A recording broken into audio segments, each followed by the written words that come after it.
have a wonderful presentation on role of medical cannabis in oncology by Dr. Sayed Tahir. He's into private practice since last 22 years in Kerala, Grandmaster Reiki and integrative medicine, Korean acupuncture, cannabinoid medicine expert, member Society of Cannabis Clinicians USA, member of Integrative Oncology USA. Dr. Said comes like a humble person, but he's a master blaster with CBD. I think we all need, CBD. And thank you, Dr. Said, for coming, and dais is yours.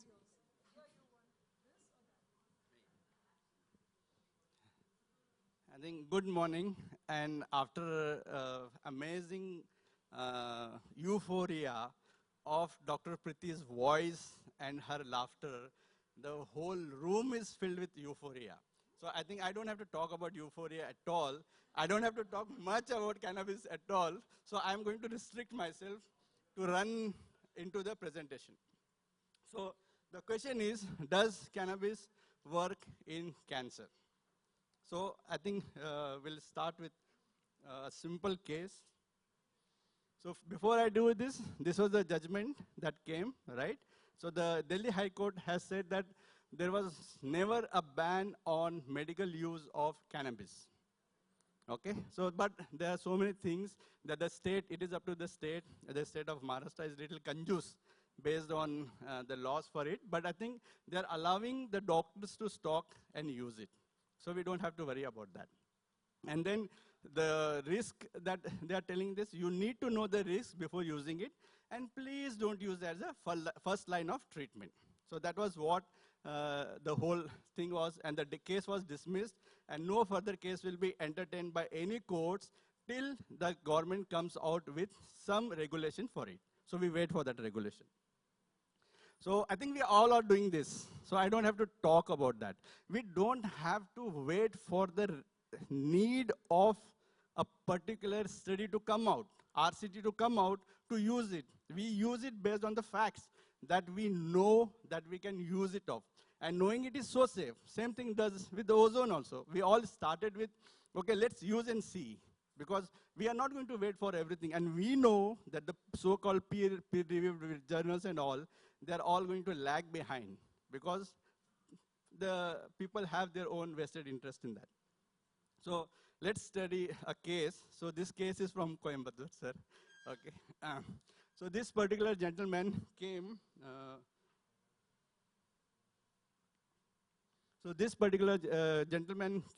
With a poorly differentiated adenocarcinoma of stomach.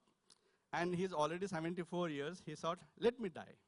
So he said, I'm not going to do anything, so let us do that. So his son was staying in US, and he said that let's try cannabis. So they somehow found me, and we started with cannabis. So you can see that, so there's stage 4, already it is extensive, it is, poorly differentiated cancer. I started him on dual dosing, so you need a little guts to do that. So this particular product, I use it at night because it gives a kick, it gives a sleep. And then there is another product which I'll show you next that we can take in the daytime. So it is devoid of THC, that doesn't give the kick, that doesn't give the sleepy or sedative feeling. And then I am just showing that 74 years gentleman, on 25th March he came. Okay. The surprising thing is how quickly he recovered. In 4th July, we took a PET scan, and the impression says no evidence of active disease. It acted so quickly. And they did 2 doses of paclitaxel chemo, because I said, if you want to do, you do it. So later on, we arranged at a famous hospital in Coimbatore, and we did 2 chemos, and the result at least is shocking. And till today, he's free from cancer. So he's on a chemo prevention protocol of cannabis, and this is what we're doing. So starting with this, so this is that shows that the cancer is cleared. So this is the daytime oil that I've used. So daytime I used to use about 10 drops of this. At night we started with 1 drop, and then slowly we increased up to 6 drops. and the results are in front of you. So now let's go with the peer-reviewed. Interesting, interesting. And because it is stomach, so it is very, the results are very good. The studies actually show that if you apply cannabis on cancer, wherever cancer is, it gives fantastic results. So that's why I got such a beautiful result in this case. So this is from the report in the US and Canada, where they are saying that improving of quality of life in patients, that's all we are doing in integrative oncology. So we can do that. And whatever you may do, when you introduce cannabis, it will take care of almost all the symptoms of cancer. Despite whatever healthcare system we are having, we know that in integrative oncology, we still feel that we are deficient. We are not able to do the justice to the cases, because ultimately our aim is to heal, as Hahnemann said. Okay, so the paper, this all is taken from this particular recent paper. So medical cannabis treatment is generally safe for oncology patients. There was this study that they did in about 10,000 patients and can potentially reduce the burden of all the associated symptoms of cancer. So does it work in cancer? Okay. So this is my presentation. This is not taken from anything. So it is like what I have made specially for you, heart-to-heart talk. सब छोड़ो, peer review सब छोड़ो, ये मुझे मिला है, मैं आपके सामने बता रहा हूँ. So apart from the ability to control pain, we know that it controls pain, it controls nausea, it controls vomiting, it even gives you the kick so that the fatigue is gone. It gives the same kick that we get with ozone, the euphoria, okay? So yes, they work, but most importantly, they work as targeted therapy. Where and what do cannabinoids target? They target CB1 and CB2 receptor. They target the entire transient receptor potential channels. And most importantly, they target the nuclear receptors, the PPAR receptors. So let's explore on a small things. So this is the definition, which is the recent definition that has been adopted. Before they used to say that cannabinoids are molecules from cannabis. Now they have changed the definition that cannabinoids are the molecules that act on cannabinoid receptors CB1 and CB2. They can be divided as plant origin, that is phytocannabinoids, endogenously produced. We produce ourselves. I think you have produced a lot from Dr. Renu's morning, amazingly blissful feeling. Anandamite is already high. And then add to that, I think Dr. Priti gave the kick. So that is the endocannabinoids. And then we have this whole entire new synthetic cannabinoids. And interestingly, like as our guest speaker from Brazil was showing, 6.4 billion acquisitions by Pfizer. They've acquired one cannabis company for $1.2 billion. So it is going to come. Yes.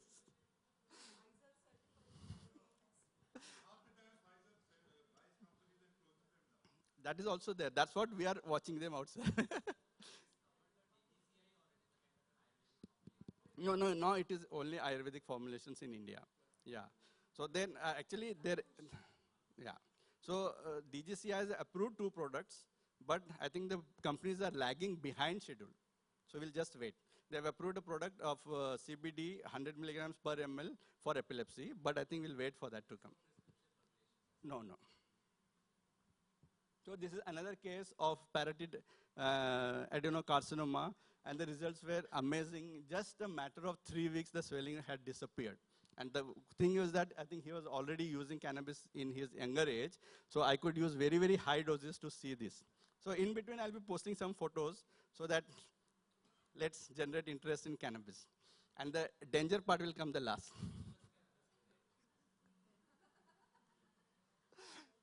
So this is again, there's so many in epilepsy I've used, whereby in MRI they were focused, in EEG they were focused, we used, and it all became fine. So I'm just going through the photos in that, because the topic is restricted to cancer.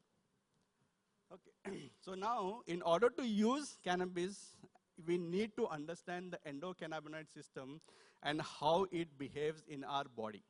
So this is more important. And once you understand that, then the understanding of pharmacokinetics become very easy. So CB1 and CB2 receptors were found in 1992. So before 1992, we knew that there are some targets, but we never knew that we could identify them. So in 1992, our professor Rafael Mushelem, who died recently at the age of 92, I dedicate most of the information that I got to him, and I'm very honored that I interacted him through the Society of Cannabis Clinicians USA, and it was honor to see the simplicity and with the ease that he used to convey this. And he wanted the pharma companies to make anandamide injections the way they made insulin injections. That was his dream. It never got fulfilled. So so CB1 and CB2 receptors are primary receptors. So this is the way receptors were isolated, how it looks. This is the CB1 and CB2 receptors. It sits across the cell wall. So you have CB1 receptors are in central nervous system, more. And CB2 receptors is in immune system. So let's start with only those two things. So then, as I told that it also targets the TRP, the transient receptor potential vanilloid, or also what we call as capsaicin receptor.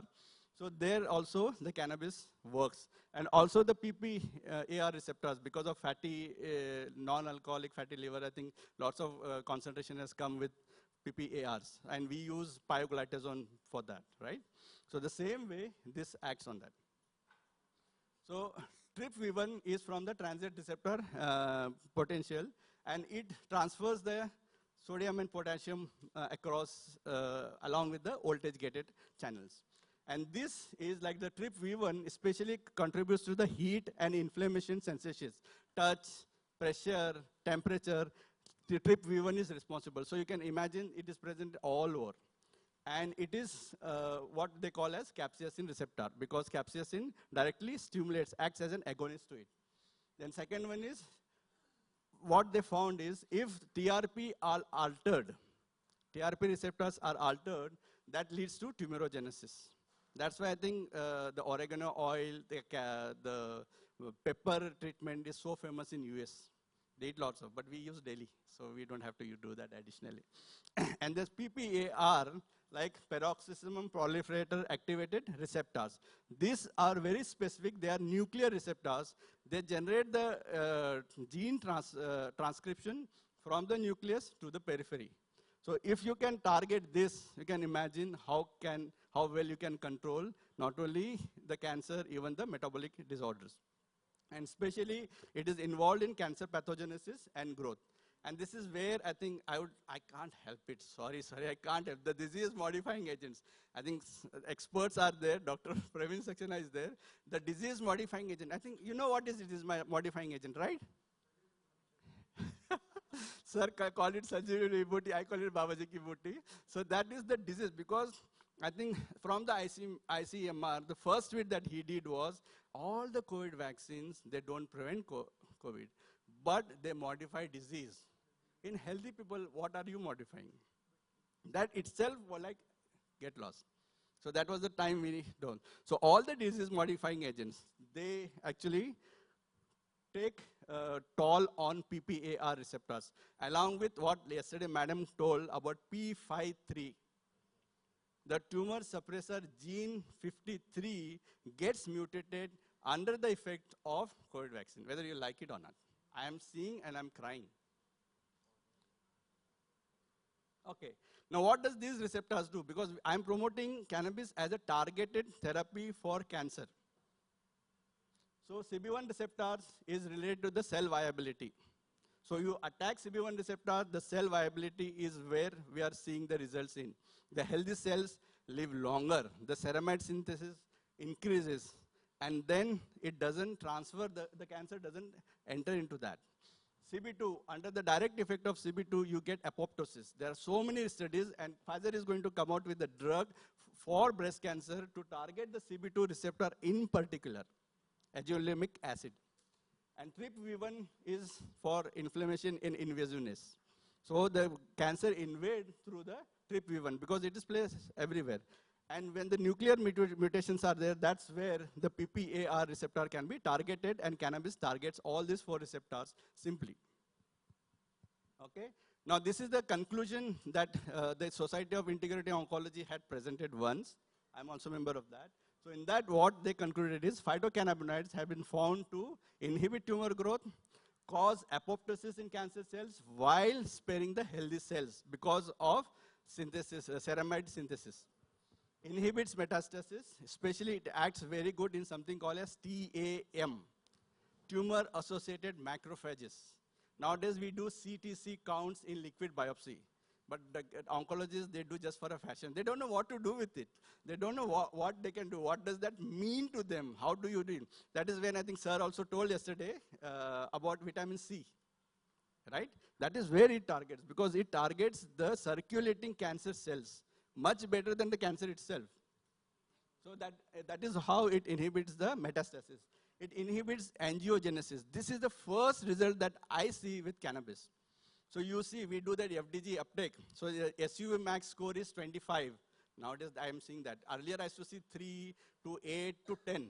But post-jabbing, these people are having SUV max score of 20, 25, 30, 35, such a bad thing. You give cannabis, and the oncologist is in a hurry to do a PET scanning. After 6 weeks, you see that the cancer is as it is. It might have shrunk or it might have grown, but the activity, the SU max decreases. That is where we see angiogenesis. It inhibits angiogenesis via the inhibition of VGF, the vascular endothelial growth factor. This is the first result that we see. It works synergistically with chemotherapy and radiation, but I don't have to talk about that. But it definitely works synergistically with ozone. And I think I have to take honor to tell about your friend, Dr. Falguni Gaitonde. If she had not connected with me, I would have not connected with any of you. Okay, so she is that. So it definitely works fantastic. She is the one who does ozone therapy for my patients here, and vitamin C therapy. I know her since long, and also homeopathy. And we have Dr. Gaurang, sir. Dr. Gaurang, here is your student and your student too. So we do that, and we are doing that. So it works fantastically with ozone. Now, what are the 3 things that are common with ozone and cannabis? They both cause euphoria.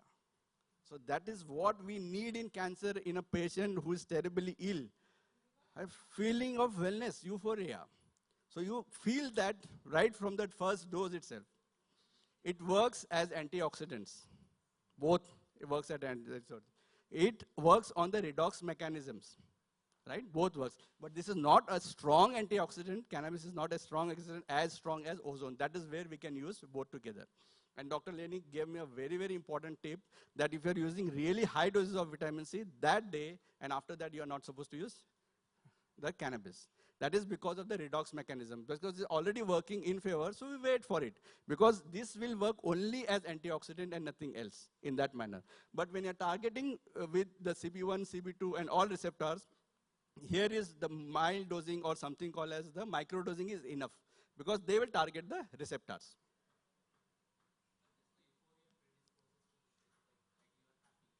Huh. That is a psychedelic part of it. I think we don't talk about the psychedelic parts. So that is where I think the psychedelic medicine entirely comes into that, and I think that's a separate topic about it. Dependency, I think Dr. Lily is disagreeing. I will totally disagree because I have not seen, especially this old man of 74 years who has never smoked, had never taken alcohol, had never taken bhang also, because he's in South India. So that guy, he tolerated very well. And after that, we stopped. And then we gave a gap of almost 1 month so that he should understand that he's cancer-free. I wanted to do that. Then we started with microdosing. So now we do microdosing, something like 1 drop, he keeps taking it. Oh, I say. I have to say. I can't hide from them. Yeah, you have to tell. And so another aspect is that, the problem is most of my cases are online cases. I always tell them that I'm here to support you. I'm not here to cure you or treat you. So if Dr. Falgun is there, so the main care is given by her. I give the supportive care with cannabis in between. So same thing I do. Most of my cases are online cases.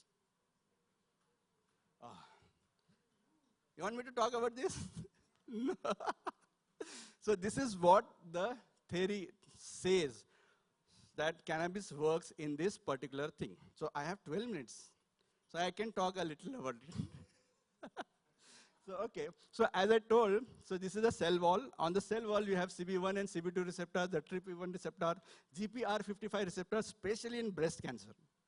And also additionally, the prolactin receptor in breast cancer and the EGF factor in prostate cancer. So prostate cancer, breast cancer, tumor.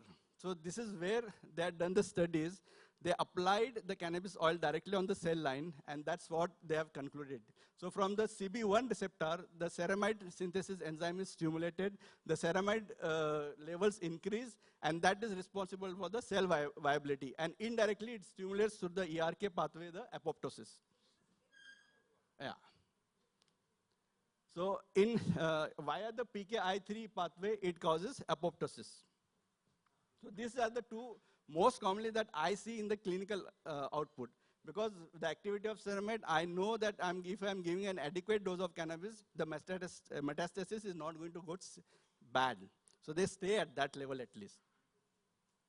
Through the CB2 receptor, again via this MPK pathway, it enables caspasis. I think caspasis is also enabled by ozone. So that's where we get apoptosis.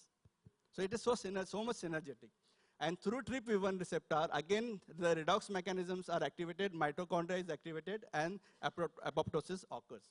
Especially with GPR52, the calcium channels are opened up. So there is influx of calcium channels because of which the cell undergoes apoptosis. So these are the mechanisms that we have seen in lab. And we are trying to translate it into the clinical practice. But as I told, the most important that I see is the anti-angiogenesis. It inhibits angiogenesis. Immediately after 6 weeks, if you do a PET scanning, the first thing you see is the reduction in SUV max scores of almost all the lesions. So now, as I was targeting this, so this was another paper, especially I had an interaction with Dr. Afaq. He is in UK. And he was kind enough to share me. So these are the primary cells where we see good levels of CB1 and CB2 receptors. Lung cancer. So in lung cancer, lots of CB2 receptors are there. So we can target the CB2 receptors and bring about the apoptosis. In glioma, glioblastoma, so there is lots of CB1 receptors, so we have to target. So when I say CB1 receptors, in the next slide I'll talk a little about cannabis also, where I'll tell which molecule will target which receptor. In thyroid, in lymphomas, irrespective of what lymphoma it is, all kind of lymphomas, we have CB2 receptors in plenty, and that can be targeted very well. Skin cancers respond the best. The world famous Rick Simpson guy who actually made it famous had melanoma. And he used to apply on the skin and the cancer went in matter of weeks. So that's what we see. And yesterday, I'm actually honored and I'm going to try this out with due permission and with little more training. We'll try out the peritoneal ozone along with Dr. Gaurav. Because when I saw the results, we are really desperate to see such results. So 10 days, 15 days is not a big thing. We should try it out. He's surgeon. Yes. Yeah. So pancreatic cancer. Yes. Pancreatic cancer. So I have a case. I am hopefully to put him into a complete remission very soon. And then I am going to present his case. He is ready to come out open and talk about that. Pancreatic cancer, it works fantastically. Endometrial cancers, if you use as vaginal suppositories, we get fantastic results. Okay, breast, especially the TNBC, triple negative breast cancer, because it expresses lots of CB2 receptors. And TNBC is such a bad cancer that no chemotherapy actually holds it for a long time. So still when triple positive is their target, and they keep the patient alive for much more time than they need, I would say. Prostate cancer, again, if you use at suppositories, I've had beautiful results, even if there are bone mets. And what was the fantastic thing is, what they found is, all the aggressive cancers, they demonstrated increased expression of CB2 and CB2 receptors. In another paper, another peer-reviewed paper, they have said that If there is increased expression of CB1 and CB2 receptor in any particular cancer, it's a bad sign because they don't use cannabis. But if you use cannabis, it's a good sign, especially colorectal cancer, ovarian cancer. And I'll hopefully, if it is aggressive, sir, you have to give 2 hourly. 2 hourly. Like I start with 2 drops, 2 hourly of the extract. Full spectrum. Full spectrum. Yeah. Anyhow, that's not, because we have to target it because it is such a bad.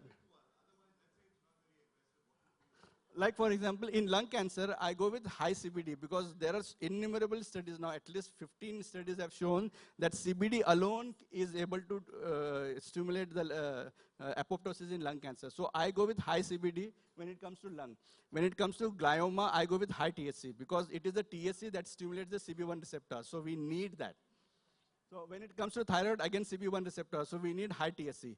In lymphoma, irrespective of what it is, it responds. But again, you need very, very high doses to induce the immune suppression. 2 hourly. Pardon, sir? Night if you're sleeping, go, no problem. And if the person is sleeping in between, I said avoid it. Don't wake up the person. Huh. As long as the patient is awake and he's able to take it. Yes.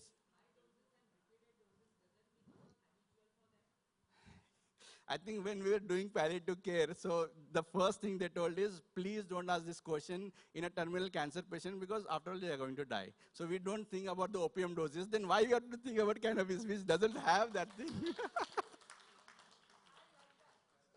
Yeah. So a quick run through the plant, the phytocannabinoids, delta-9 tetrahydrocannabinol. This is the main molecule that actually works on CB1 receptor. It is a partial agonist on CB1 receptors and it brings about apoptosis. Cannabidiol or CBD, as we are known as, it doesn't work on CB1 and CB2 receptors. It works in a different way through the contralateral pathways, and also it increases the levels of endocannabinoids, like anandamide. So that's why anandamide works as an agonist on the cells and creates the apoptosis. Cannabigerol is the parent molecule from which THC and CBD is derived. It works very well in, I would say, autistic cases. Apart from that, we don't have any relation to the cancer. Cannabinol is the sleep inducer. It is hypnotic, and it works on CB2 receptor. CBC or cannabichromine, it is specially seen, lots of it is present in the plants in India. Especially in rectal cancer, it works very well. Cannabivarin is another molecule which I tested, and it is available in Indian plant, and this molecule targets the brain tumor. So this is what is available to us.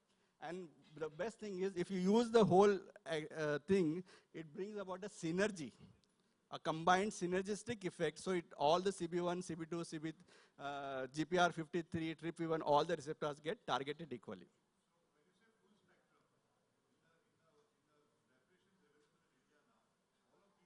All of these are available. No, this I included because we have, as you know, sir, we have more than 200 phytocannabinoids.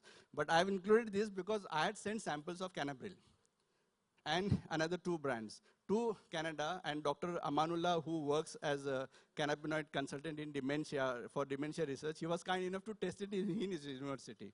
And then he told me these are the predominant cannabinoids that you have in your plants. So that's why I mentioned only those things.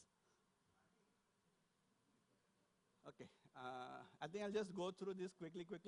So in this study, only cannabigerol, they have said that it works on brain cancer, breast cancer. And also THC, THCA is the raw cannabis. Huh. So quick run through, what are the routes of administration? Not allowed in India, you can't smoke.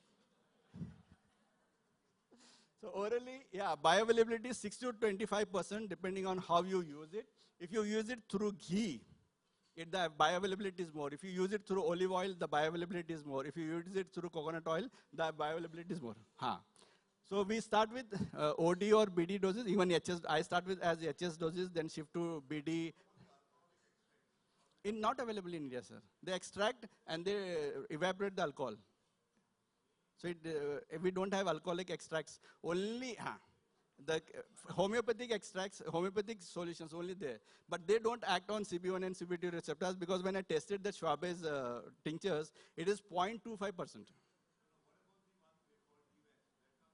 No, that dewaxes, they remove the chlorophyll, the plant waxes, and the content of cannabinoids increase in that. Yeah. Okay, so sublingual, again, the bioavailability is more, so you ask them to hold them. The more they hold in their mouth, the better the effect. Actually, sir was telling that you should talk only when I come, and Dr. Willie, you arrange that. My talk was supposed to be at 9:30. Sorry. Okay, topically also we can use on the skin. Yes, it works fantastically. So we know all these things, so I'm not going to report. Now this is the dangerous part. This is the danger, side effects. Dry mouth, dry throat, dry eyes, euphoria, constipation, delirium in very high early dosing. If the initial doses you give is very high, they become very delirious. So you should be very important. And sometimes the cannabinoid induced hyperemesis. This is the side effect. So when vomiting starts, yeah, yeah. No, these side effects are not applicable to homeopathy at all because they're 0.2%.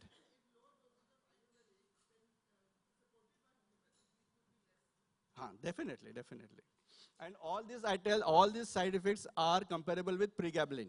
I always tell everybody, and all the side effects, they go out as you keep using it. So most important is talking with the patients. So now I think you should be a little more confident to talk about the patients and convey to that your quality of life is going to improve. There is absolutely no danger to it. So I take this honor, especially as I told, I have already thanked my friend Falguni and Dr. Mili and the honorable people, Dr. Lely, Dr. Praveen Saxena, and yesterday my heart reached out to Dr. Lalit. Thank you so much for inviting me. Thank you.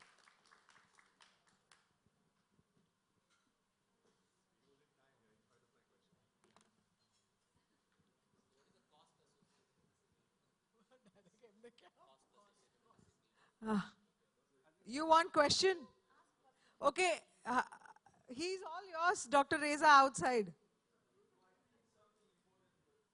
Okay, so Dr. Reza Borani also works extensively on CBD. You must be knowing him. Or one question is there, and we have only 1 minute left. Yeah, so it's a, one is a comment. Because most of the questions were asked by Dr. Lenny. One is a comment, and the next one is a question. Firstly, a question was asked earlier with regards to the high that you get from THC, and what is its benefit. And something that people don't realize is that the actual high that the cannabis gives you, it relaxes the body, and the moment the body gets relaxed, the amount of adrenaline that's released in the body, cortisol, goes down, and that allows your immune system to kick back into its functioning mode, and therefore it's more effective. So what happens is science has already proven and shown that when you are in a relaxed state with not much cortisol running into your bloodstream, any medicine that you take is far more effective. Yes. And in this case, that's one of the functions which people don't realize, and they think it's just for, you know, having a good time. So that's perhaps one reason. My next question was, yes, it does work in synergy with chemotherapy. From your experience, what is the ratio of cannabis that has to be given, or what is the ratio that chemotherapy has to be given once you're on cannabis? And if there are any doctors that you know of in India or perhaps even in Mumbai that actually agree on this, because they are not educated in cannabis, so most of them don't, or none of them want to take that risk because they don't know how it works. So what is, from your experience, what's the ratio? Two medicines is, two chemotherapeutic agents is what I have voiced for. I tell doctors, sorry. So when my patient comes, I request the oncologist, sir, can you give paclitaxel at 60 milligrams every 3 weekly? If you're okay, let's do that. No, the patient, sir, that is different thing. Let's wait and watch. So first thing is paclitaxel works brilliantly in low dosing. So the normal doses that they use is 120, 240. So I use is 60 milligrams. And I have at least 6 cases which the oncologists agreed. And I talk with the oncologist. So you have to talk with them one-to-one and request them that already the patient is in bad state. Let's do with low doses of chemo. Another medicine that works fantastic is capecitabine or gemcitabine. Gemcitabine has a very synergistic effect, especially in all the other cancers, breast cancers, pancreatic cancer, in colon cancer. And these two medicines I use, and I tell them to reduce the dose by 1/3. I request them, can you do, sir? Please, let's try it out. Yeah. Thank you. Thank you.